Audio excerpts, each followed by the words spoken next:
Par l'accord de Londres signé le 8 août 1945, les représentants des vainqueurs, France, États-Unis, Grande-Bretagne et URSS, décident de mettre en place un tribunal militaire international afin de traduire en justice les grands criminels dont les crimes, sans localisation précise, ont été commis au cours de la Seconde Guerre mondiale. Ce procès se tient du 20 novembre 1945 au 1er octobre 1946 dans la ville allemande de Nuremberg, qui est la ville symbole du Troisième Reich. Elle avait été promue capitale idéologique du Reich, et les lois antisémites sur la préservation de la pureté de la race aryenne y ont été promulguées en 1935. C'est dans cette ville que le parti nazi organisait de gigantesques manifestations destinées à marquer l'opinion publique.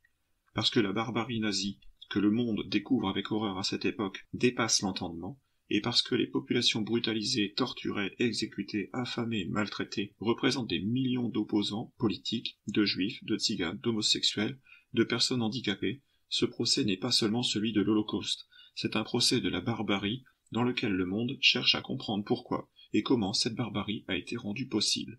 Pour respecter l'équilibre entre les vainqueurs, 4 juges sont nommés. La liste des 24 accusés est établie, les vainqueurs traduisant en justice les plus hauts dignitaires du régime nazi. Le plus souvent, ce sont des compagnons d'Hitler depuis la première heure. Le procès de Nuremberg est la première mise en œuvre d'une juridiction internationale. Les chefs d'inculpation représentent aussi un progrès du droit international. Le crime contre la paix et le complot d'abord. Le fait pour un État et ses dirigeants de préparer une guerre d'agression, de pousser au déclenchement d'une guerre ou de violer les traités et accords internationaux peut désormais être considéré comme un crime en droit international.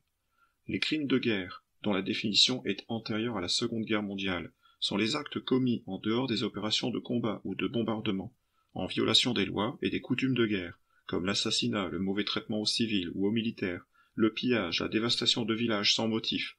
Les crimes contre l'humanité reçoivent une définition à l'occasion de ce procès. C'est l'assassinat, l'extermination, la réduction en esclavage, la déportation, ou tout acte inhumain contre des populations civiles, avant ou pendant la guerre, ainsi que les persécutions pour motifs politiques, raciaux ou religieux. Autre innovation de ce procès, la mise en accusation de groupes complets d'individus, ainsi le parti nazi, la Gestapo, la SS, qui permet d'éviter de trop nombreux procès individuels et à l'opposé de la proclamation d'une culpabilité collective allemande. La moitié des 24 dignitaires nazis jugés sont condamnés à mort par pendaison.